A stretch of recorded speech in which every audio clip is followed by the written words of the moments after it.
Hey everybody, it's Vanessa, the Crafty Gemini. Welcome to episode number 190 of WIP Wednesday. For those of you that are tuning in here new to my weekly live show, the WIP in WIP Wednesday stands for Works in Progress. So usually on these live shows, I'm kind of answering your questions, sharing something that I'm working on, doing some type of a demo, tutorial, and stuff like that. So today we have another quilt block demo. But before I jump into the demo, let's check into the chat and make sure that y'all can see me and hear me first. Very important. Hi friends. Ooh, we got a bunch of people on here already. Hey Margie. Hi Lori, tuning in from Massachusetts. Hey Gloria. Hey Kathleen. Hi everybody. Hey Tracy. Welcome, welcome. Hi Diana. Margie says, ooh, nice top. Thank you, Margie. A quick little, speaking of disappearing four patches, it's kind of like a four patch shirt, right? Four patch little cotton gauzy shirt. Now this is a top. Y'all know if you're on my newsletter subscribe, or if you are a newsletter subscriber, if you're not, check the link in the description box below so you can enter your email there.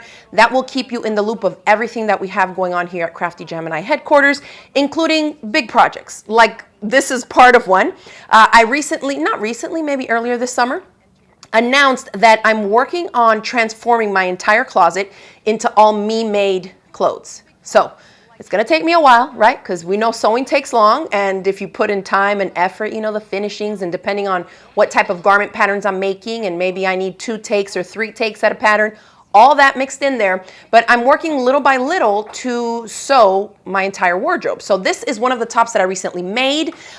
This is something, kind of part of this project is that I'm doing, I guess I'll announce it here, kind of like a soft launch.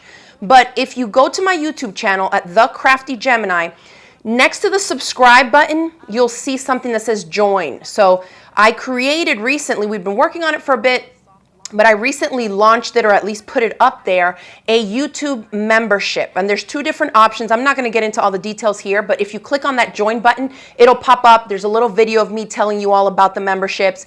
And it's like a monthly subscription membership that you access only through YouTube. Okay, so check it out. It tells you all the details, the 2 different tiers. We've had a couple people, I'm kind of surprised. I'm like, I didn't even announce it. How did they find it? But I guess they went to my channel and clicked on the join button and checked it out, and they liked what they saw. So thank you for those of you that have joined. There are 2 tiers, and some of you may see that on the chat. Hi, Linda. Linda's tuning in, and I can see that she has a little icon next to her name, and that means that she signed up for one of my memberships. So thank you, Linda. I appreciate the support, and I'm glad that you're here.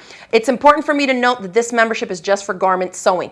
So it's basically a way for me to share with you a lot more of what patterns I'm trying out, the fabrics that I'm using, what worked, what didn't work. And so I'm creating special kind of membership exclusive videos that I will put up on YouTube, but only people that are signed up for the membership will have access to it. So it's a way for me to share more with you specifically on garment sewing. So, you know, we talk a little bit about all kinds of stuff, sewing, quilting, bag making, but if you really want to focus on garment sewing and get feedback and info from me in terms of what patterns I'm trying out, what worked, what fabrics I'm using, all that kind of stuff, definitely check out the memberships. That might be something that you're interested in getting into. But I was saying about the little icon next to Linda's name, there are two tiers basically. One is bobbin buddies. A bobbin is little, so that's the lower one, and then a spool, a squad, that is the higher one. And so when you click on that join button, all the information will pop up there. It'll tell you the cost and all that stuff. So welcome to everybody. I'm glad that y'all can see me and hear me. Linda says I'm new. She's tuning in from New Hampshire, so thanks for tuning in, Linda.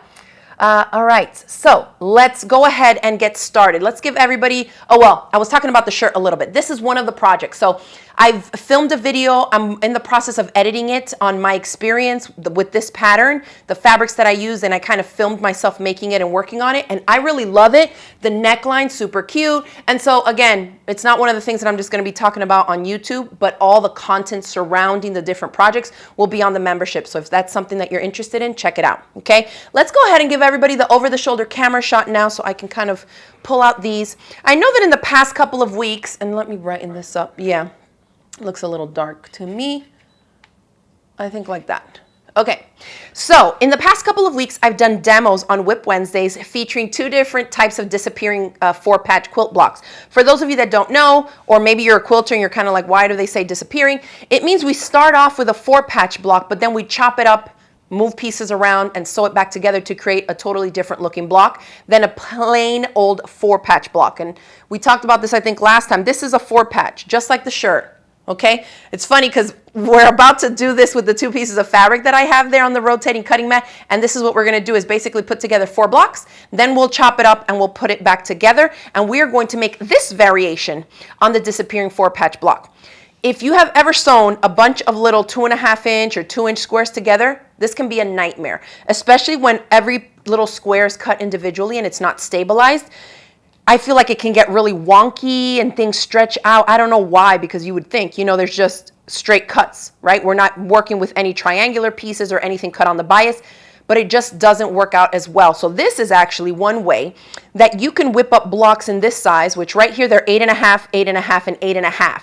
Remember in the last couple of episodes where I did the disappearing 4-patch demos on how to make these 2 blocks, I said, we did this one, it ended up 8.5. Then I said, hey, I have another one for you that's also going to end up 8.5. So you could create a bunch of these out of different fabrics, use up your scraps, mix and match them, and end up with a quilt that has a totally different design because you're using a combination of these 2 different quilt blocks. Well, now you're going to be able to add a third one into the mix, okay? So if you are enjoying these demos, make sure that you kind of save these, bookmark these tutorials, so when you need a quick and easy quilt that features just high contrast fabrics, I would say, a dark and a light. And so I wanted to make it out of this fabric just so you can kind of see what it ends up looking like since we've done 2 blocks like this already. All right, so this is the one that we're working on, and they all started off with a 4-patch unit, just like my shirt, just like my tattoo, okay? So, and it does end up being 8.5 inches square as well. So again, now you're adding a third block. You can make a bunch of these, mix and match them up, and make your own quilt design. So here's how we're starting off, similar to how we started off the other 2.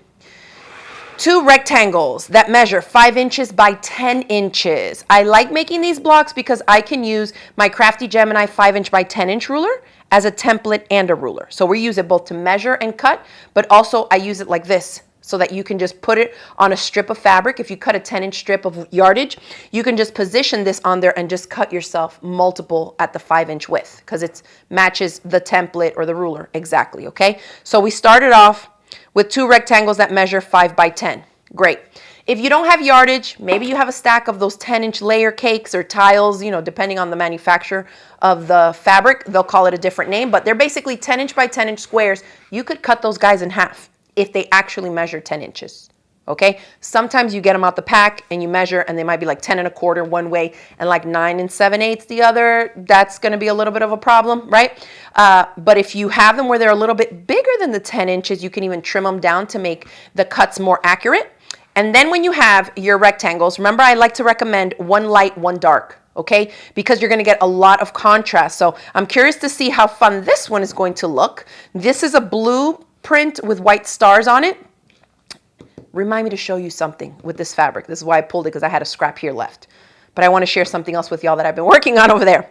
All right, so we're going to end up like this. And because it's going to be light and dark, light, dark, you see the little block that we end up making, which, now that I think about it, remember I just said if you cut up a lot of 2-inch or 2.5-inch squares, when you put them together, they can kind of get skewed a little bit. If you wanted to make a huge quilt or just a bigger quilt that's made up of different little pieces like this, one thing you could do is make a bunch of units like this and then put them together so that it all kind of looks like it was pieced together one at a time, when in reality it wasn't. It's kind of like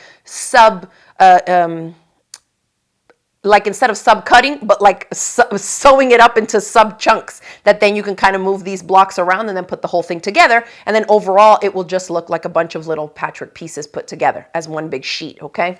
All right.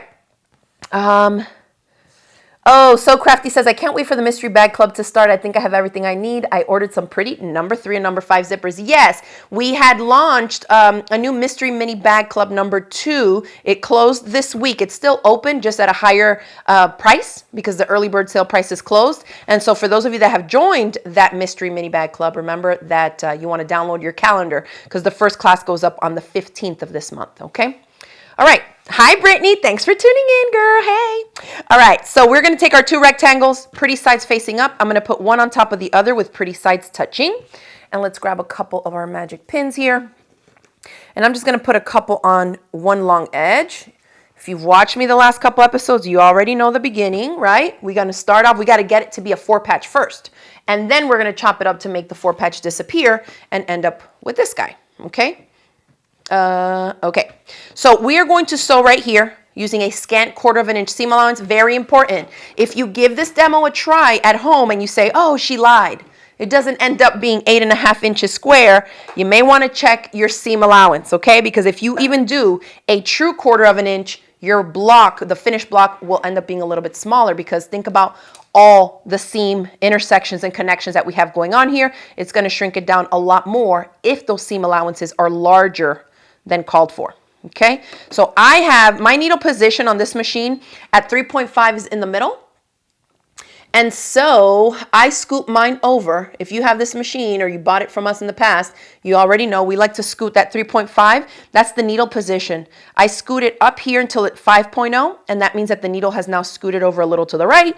So now I can use the edge of my presser foot as my guide on the edge of the fabric here, and that's going to give me that scant 1/4 inch seam allowance. And I'm not backstitching, for those of you that are wondering. I always get that. People are like, she don't know what she's doing. She didn't backstitch. We're not backstitching because these are individual block units that still are going to get sewn together. So I know, because I'm a quilter, right? And the plan is to use this in a quilt of some kind, that there's going to be a perpendicular seam cutting across the top there that will secure that loose edge. Plus, if you use a short, tight stitch length, then chances are it's not really going to start coming apart. If you use like 3 millimeters in length, then yeah, as you kind of press things and manipulate things and put stuff together, that seam there can start to come apart. So be careful with that. You probably noticed that I'm using a 2.2 stitch length, okay? You could do anywhere from 2 to 2.5 millimeters, I think is a great length. So that is short enough to kind of hold stuff together, right? Margie, welcome to Spool Squad. Thank you, Margie. I love how it does that. So you see how it pops up and tells her. That's one of the perks, I think, that it says on there. Oh, that's cute. Thank you, Margie. I appreciate that. All right, so now we're going to give this a quick press. And I have my iron already. Make sure it's kicked on and warm. Scoot this back a little. All right. Hi, Caroline, another one of our members. Welcome, welcome. I'm going to give it a press as I always do, just as it was sewn. Like I always tell the kids when I'm teaching them to sew. First we sew, then we press. Every time. Every single seam. Now because this is like a cream colored and this has white stars. It's not the same kind of white, but I feel like the white stars are so small that it goes fine. I'm going to lift up on the dark. So with the tip of the iron, I can press in here, and this is going to allow me to press my seam allowance towards the dark. Notice it's here going to the left, and if I pull this fabric over it, that's the direction of this, right? It's lying right behind that darker fabric. Okay. And there's only some times that I kind of really am a stickler for like which direction I'm pressing the seam allowance. You'll see. Because of the way that we cut it and then we sew things together, I really don't stop to turn the seam allowances in every other opposite direction. Sometimes they abut, sometimes they don't. I'm not super picky about that. You might be, but I thought it would be important also for me kind of just to show you the back of this so you can see that they still lie flat. Right? Like there's none that are pinching on each other. They still lie flat and the intersections all still look great. So, you know, personal preference. Some people will take their time and kind of press every seam open. Ain't nobody got time for that. Okay. So now, welcome, Lori. Oh my gosh, you guys. Thank you. Okay. So, light and a dark. Here we go. We're going to turn it so that actually, let me put it on my rotating mat because we have to make a bunch of cuts here after we sew the next seam. We're going to place it here in front of us with the seam running horizontally in front of us. Let me grab my Crafty Gemini 5x10 ruler again. And I'm going to place it on the left side edge here. And again, I'm using it as a template, right? So I just want this width. As long as that seam is going this way and you measure 5 inches over from one side, it should be nice and accurate because we have only taken up fabric in this direction, right? Because the seam that we've sewn is here. In other words, this way, okay, the fabric should still measure the 10 inches because the rectangles that we started off with were 5x10. Does that make sense? See how that's still the same? But this way, it's obviously not going to be 5 plus 5 equals 10 because we ate up a 1/4 inch from both. Okay? So just know that if you measure 5 inches from the left here, we're going to give it a cut. And I'm aligning down here and one side. The top is not going to measure the 10 inches of the ruler for the reason I just mentioned, okay? So now we're going to rotate one of these and ta-da, it looks like my shirt. This is our 4 patch once we sew it, okay? So now, one on top of the other, pretty sides touching. And for this, because it's not that long, I just like to put a pin right at the intersection so that I make sure that I don't have that move on me when I get to the sewing machine to sew. Make sure this intersection here, right? We have the seam allowance going one way on top and one way on the bottom. And so I will just put a pin right through there. Sometimes I do it kind of like that at an angle so that it's catching a little bit from this side, right where I want it, and a little from that side, right where I want it. Same thing, scant 1/4 inch seam allowance. Here we go.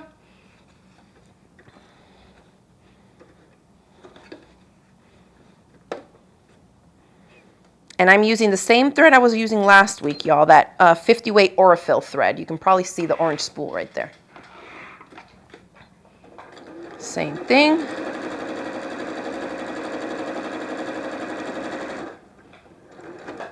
I like to get close up to my pin, but not stitching over it, just to make sure that I grab that spot right where I had put that pin and that my seams intersect nicely there. Same thing, once we press, or once we sew, we press. I'm gonna take this off of here. Oh, awesome. Tamara says, I love that ruler. I have two. Thank you. It's really a good size. And for blocks like this, where you can use it for both trimming and for cutting up, you know, you're kind of using it like my 10-inch slicer, you know, as a template and as a ruler at the same time. All right, if you have that wooden tailor's clapper, go ahead and use that. That really helps. And I think probably having the clapper to help me press the seams in different directions instead of having to press them open or having to push them all in opposite directions and all that. I think that's one of the reasons why I can get away with pressing it, you know, just as it is in each direction that it was going from the previous row of stitching.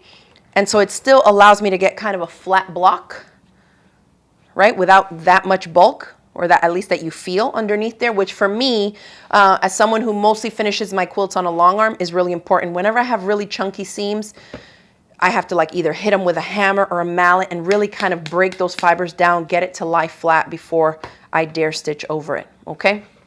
All right, so here's our 4-patch. Now we can begin. So we are going to put this on my rotating cutting mat. You don't have to have one, but if you recall last week, I was like, if you have a rotating cutting mat, this would come in handy here. So what I'm going to do is cut, let me get my pointer tool here, make sure y'all can see me. I'm going to cut 2.5 inches here, 2.5 inches here. Then we're going to turn it, and I'm going to cut 2.5 inches in and 2.5 inches in. Okay, let's do it and see what we get. So 2.5 inches. On my ruler, my 0 point is here, so I go 1, 2, 2.5.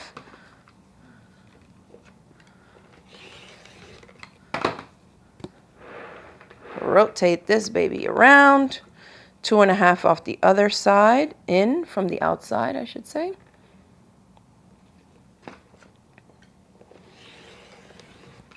And try not to move nothing, so everything stays aligned, okay? Now I'm turning it 90 degrees, so I've cut here and here, okay? Now I'm going to cut here and here.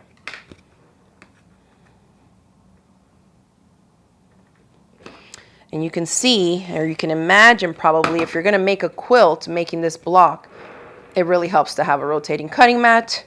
We used to sell these way back during COVID. You can probably find it online on Amazon. Huh? Oh. They stopped selling them for a while from our distributor, so. Lighten it up. All right, so now let's pull apart, just so y'all can see what we got here.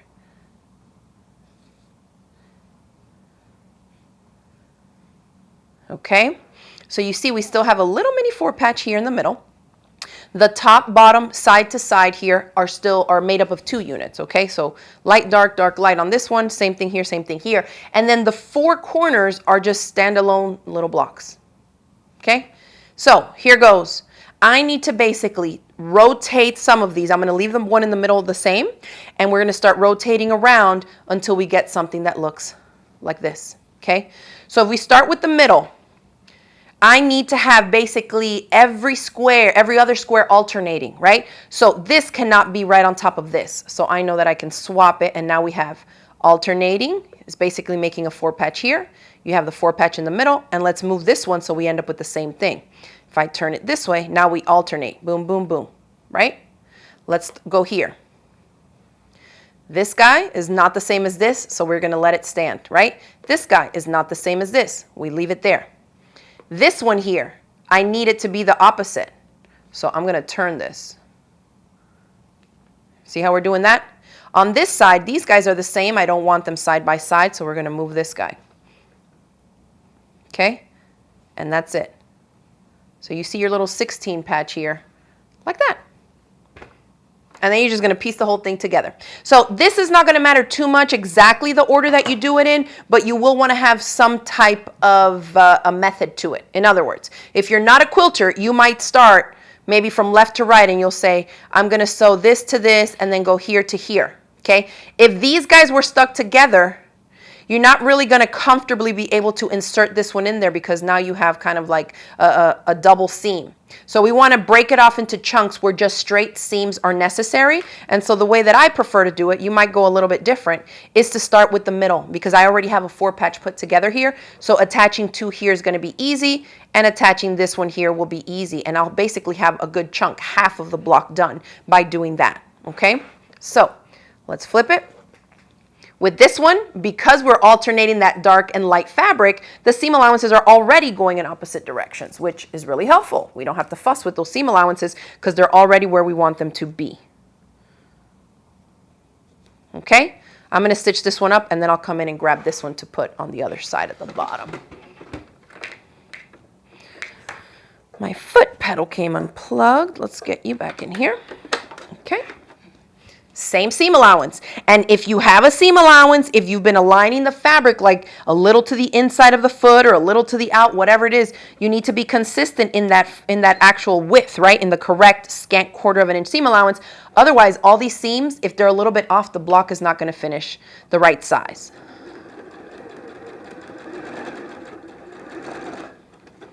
I always check, make sure I didn't flip back that seam allowance going this way. It's still going away from me, which is the opposite direction of the one on top. So that looks good. And because this one needs a unit sewn to the other side of it, I don't stop to press just yet. All I'm going to do is kind of push this back. I know that was the top one, right? And then this guy needs to go here. If by mistake you grab it, always look before you start sewing and say, oh no, look, I need to have it opposite. So let's go ahead and switch this guy, and then put one on top of the other, abutting those seams. And if I have a lot of units like that right at the sewing machine, I won't even bother to put a pin. I will just make sure to hold it as I insert this underneath the presser foot. And for a small chunk like this, you should usually, not always, be able to keep it steady as you approach that intersection.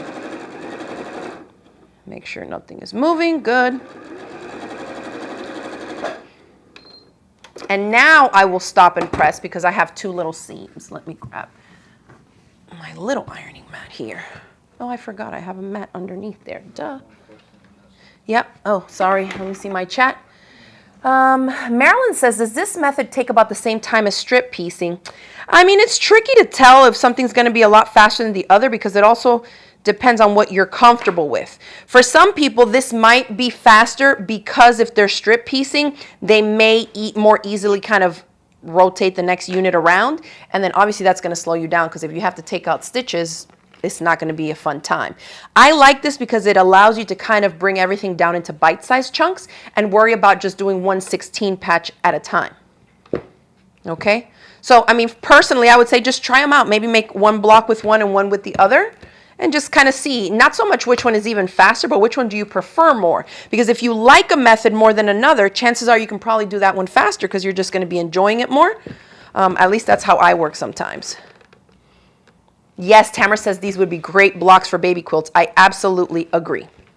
Especially, you know, if you're a quilter and you have leftover random chunks of fabric and you don't have a specific theme for the baby quilt or whatever, anything that's fun, playful, bright colors, I mean, any baby is going to like that. Any kid, okay? All right, so here we go. We did the center unit, and it's stable. Like, from my experience, in almost 2 decades of quilting, it just doesn't, like, if I were to have sewn 8 little squares like this, it just usually does not end up that crisp, right?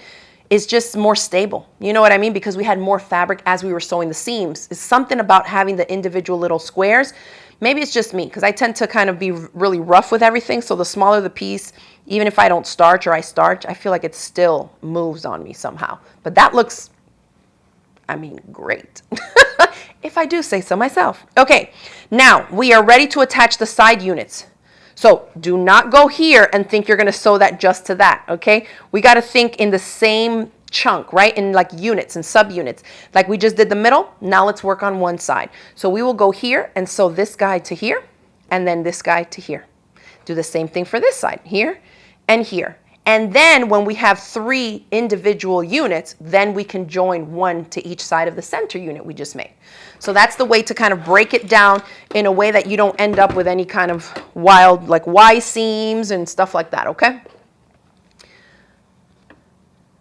Tracy says this method is great for those that do not have a lot of width of fabric to make strips. Absolutely. So you know how sometimes you're wanting to do like strip piecing stuff with the full width of the fabric, like 40, 42 inches. But remember, for this, we only needed to start off with 2 rectangles that were 5 by 10. So if you have leftover kind of random chunks of fat quarters even, you can do this method. Cut everything up into rectangles of 5 by 10s. And then you can start mixing and matching. I'm showing you here with this idea of having a light and a dark, but you can make them all kinds of ways, especially if you're going to make that original 4-patch, and then you can start chopping them up and changing out, right, the corner units. Here, I went ahead and did a light, dark, since we're only working with 2 fabrics. But if you made those 4-patch blocks out of like 16 different fabrics, once you chop them up into this area, like this step here, this corner could be swapped out to another block, right? And another one could be put here, could be put here. These middle units here can be swapped from a different one into there. And so you can really create your own design and your own patchwork units that then you join together to make that finished 16 patch block, okay? But it's also kind of an easier way to keep your mind wrapped around what you're doing when you're working with just the 2 fabrics. Because you know, if you're coming to the sewing machine and you have 2 darks that you're about to sew together, after you do a couple blocks, your brain will pick it up and be like, wait a minute, there's 2 lights or 2 darks, and you automatically will know that it's wrong because all we're sewing is opposite, okay?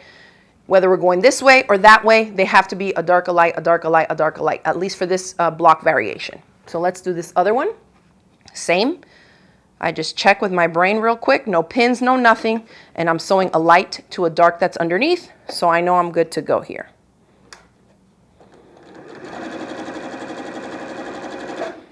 And of course, it looks a little, I mean, it goes slower, obviously, since I'm showing you 1 block at a time. But again, if you made a bunch of those and chopped them all up, you could really sit there assembly line style and really, you know, get into the groove of it.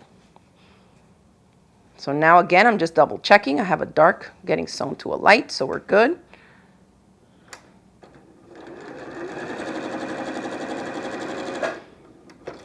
And now that I've done those 2 units, we'll go ahead and press them both, clap them both, and then stitch them up. And if you have a machine that has an automatic thread cutter, you're going to be in way better shape than I am with this one. My little machine for demos here doesn't have an automatic thread cutter, but the machine I work on, you know, when I'm working on my own projects that I'm not filming for y'all here, does have it. And oh, I miss it every time. All right, so here I'm not pressing to the dark necessarily. I'm just pressing away, okay? Because it's what makes sense to me while I'm here, all right? So like here, I flip this back, the majority of the strip is underneath, so when I lift this up, I'm just in the habit of pushing to the left side, which in this case happened to be the dark here. So I'm not really thinking too much about which way the seam allowance is going, but you can. You know, you can stop and anticipate where it's going to go and how it's going to land. Me, I don't care. As long as it ends up flat in the end, I'm good with it.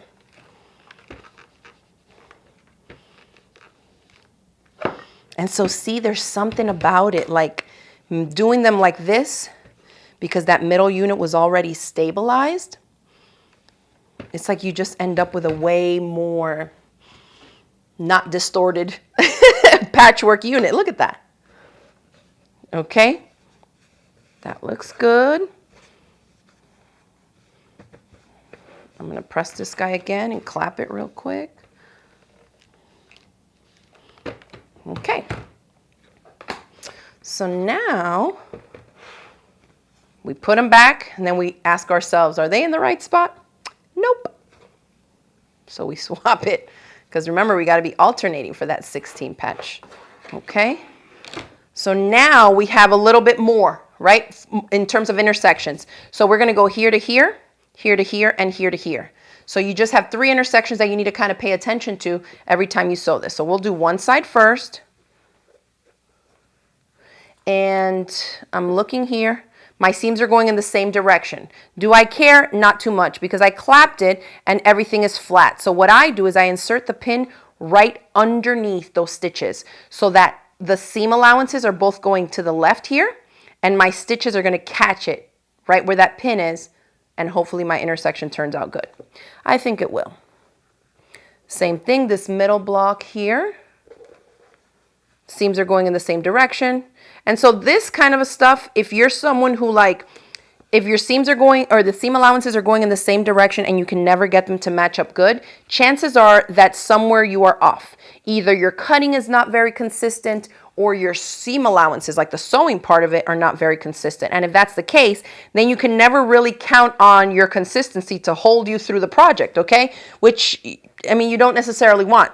I can usually get away with this because I starch, I press, my cutting is accurate, and my sewing is accurate. So if I can get it to be right there, even without a pin, it usually will land pretty darn close to where it needs to be, okay? So the more inconsistent the previous steps are, when you get to this step of almost finishing the block, you're gonna have more stuff that's off than if every step was super consistent. Then when you get to the end, it might bobble a little bit, but because all the other steps were done, you know, close to perfect, they tend to hold you through. So you end up with a really good finished block, okay? And we shall find out once I'm done here what mine end up looking like. So I stitch like right up until the pin and then I pull the pin out. So I don't stitch over it, but I do want that fabric to stay put up until I'm taking out the pin. We'll take it out and then go past where the pin was.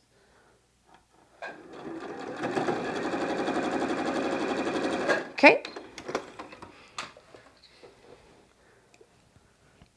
I'm going to press this one right quick just because I want to get that bulk of these blocks away from me for when I align the next one over. So we press first. And then I'm going to turn it so that I can press it to the left.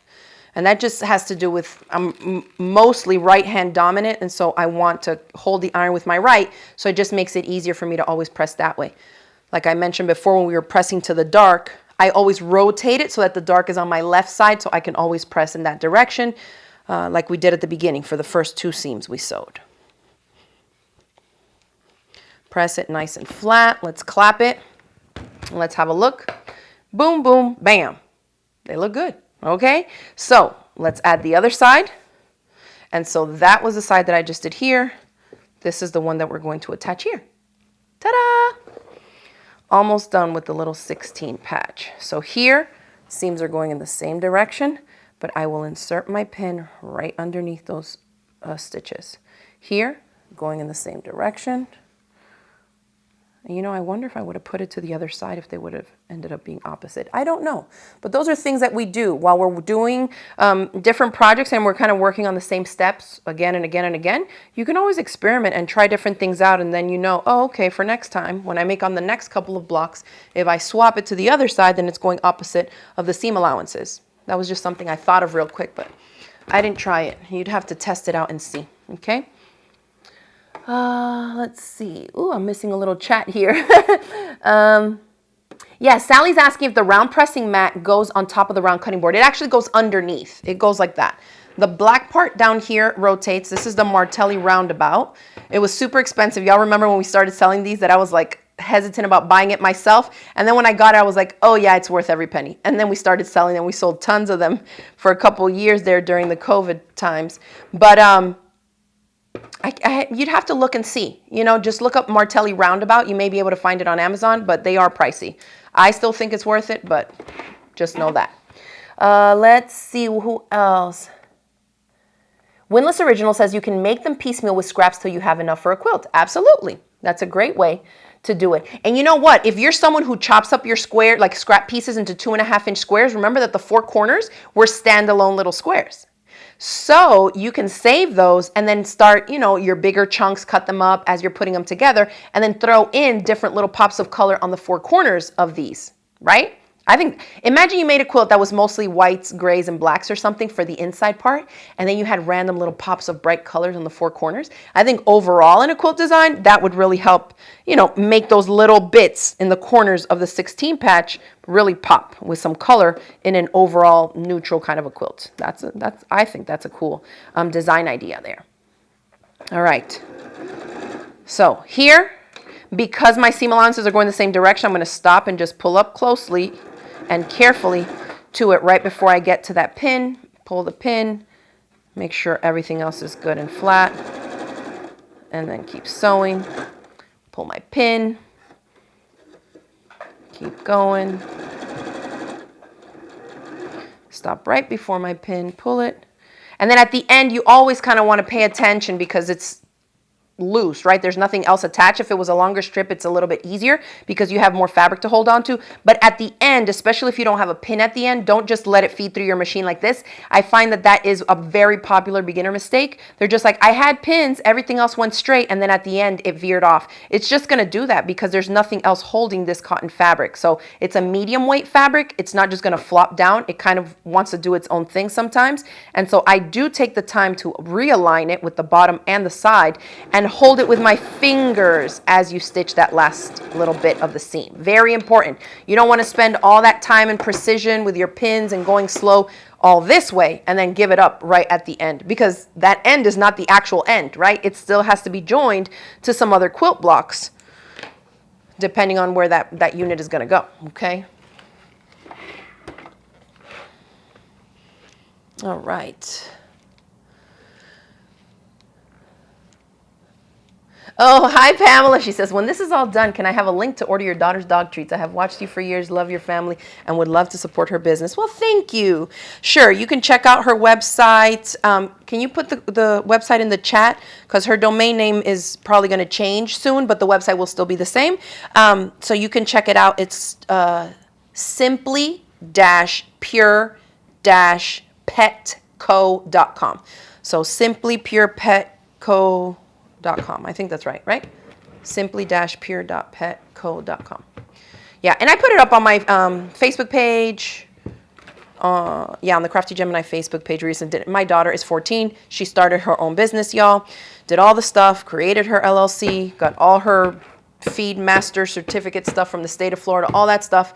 And she's making all natural dog treats. Well, dog and cat treats for now. She started off with dog and cat treats. That poor girl has been filling orders for the past 2 days. So thank you everybody who has ordered. She's definitely seeing and learning what it takes to personally do her own stuff. All right, let's see. Hi, Karen. Thank you. Yep, so there we go. We put it in the chat for y'all. The link to the website for all natural dog and cat treats. Okay, who else? Let me see what else I missed up here. Hi, Chris. Thanks for tuning in. Okay, good. So now that I gave it the final press, you can see, look how cute. And if it's all done the same way, remember, consistency is key here, then these units should come together easily there and there and there. But you got to remember, try to be as consistent as possible in the cutting, in the pressing, in the sewing. If you can get those 3 steps down, and you're going to be repeating that right across, Lord knows how many blocks that you're going to make, then it all will come together a lot easier, okay? And then because this is going to be square, you can swap it out like this. Notice, side by side, let me scoot this out. Side by side, say you did a bunch of blocks with just lights and darks. It doesn't have to be the same color, light and dark, but something like this. If we go here, the darks, these are the 2 darks, right? Because this is the dark on this, in this combo, this fabric combo. And this is the dark in this one. So dark to dark, if you didn't necessarily want it like that, or maybe your darks were all the same fabric, you'd probably want to swap it so that you are still keeping with the pattern of light, dark, light, dark, light, dark, light, dark across the whole way.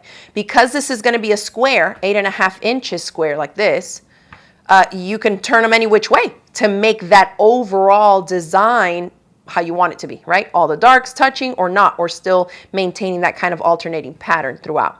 So let me grab another ruler here and check my math, check my sewing, speaking of consistency, and see if this thing measures the 8.5 inches that it should. If it's a little off, you can probably press it into place. You know what I'm saying? But let me put it on something so we get some contrast here. But it should measure 8.5 inches by 8.5 inches. And look at me, it even measures a little bit bigger, so I can even clean this up a hair and touch it up. But perfect, really good there. I can shave a little sliver off of here and a little on this side, and everything else is the same. 8.5 to here, right? And so think about it, no fabric waste, right? It's gonna be basically a little sliver of a couple threads if I do trim it down, but we just started off with 2 rectangles that were 5 by 10. I used my Crafty Gemini 5 by 10 ruler, which we do have in stock in the shop. The link is in the video description. For anybody who does not yet have this ruler and needs to grab one, you can find the link there. And we start off with those 2 rectangles, and we do all that, chop, chop, chop, and you end up with this. And I haven't trimmed anything yet. I haven't lost any bit of the fabric that was in those 2 rectangles. So another cool, fun, efficient way to get a more, secondary, tertiary design, depending on how you position these in your finished quilt design, okay? But I think just by themselves like that even, they're fun little units to work on here and there when you don't have a full project that you have to create, Then next thing you know, you look in your little bin of scrap blocks and you end up having a ton of different blocks that you can choose from. So far, I have taught y'all how to take those same 2 5-inch by 10-inch rectangles. We made this guy first, and I do have a standalone video tutorial step-by-step. It's only about 6.5 minutes or so on my YouTube channel. So if you do a quick YouTube search for Crafty Gemini Disappearing 4-Patch, all the videos and demos that I've done of these will pop up. So we did this one first. Last week during WIP Wednesday, episode number 189, I taught y'all how to do this one, and it also measures the 8.5 inches. Okay, so these will all finish 8 inches square inside of a project, okay? And then today we went ahead and showed you how to make this guy. And they all finish the same length, which is pretty impressive, I think, considering we're cutting in different directions and eating up different seam allowances in different parts. This one, I really was like, let me try and sort it out so that I can figure out what the distance is that I needed to cut here and here. To still end up with the 8.5 inch. I would have changed up the math if I needed to cut kind of slimmer strips, but I didn't need to. So it worked out good that way. And so I thought I would share that with y'all too. And you can see that inside, the units measure 2 inches by 2 inches square. So cute, so cute, and such a fun way to use up some high contrast fabric, just a black, not a black, but like a dark and a light, and boom.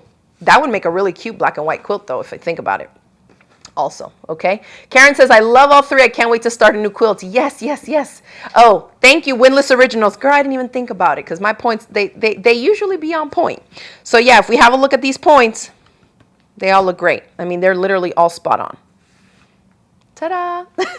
If you've struggled to do something like this with grabbing 16 little 2.5 inch square blocks, instead, maybe give this method a try.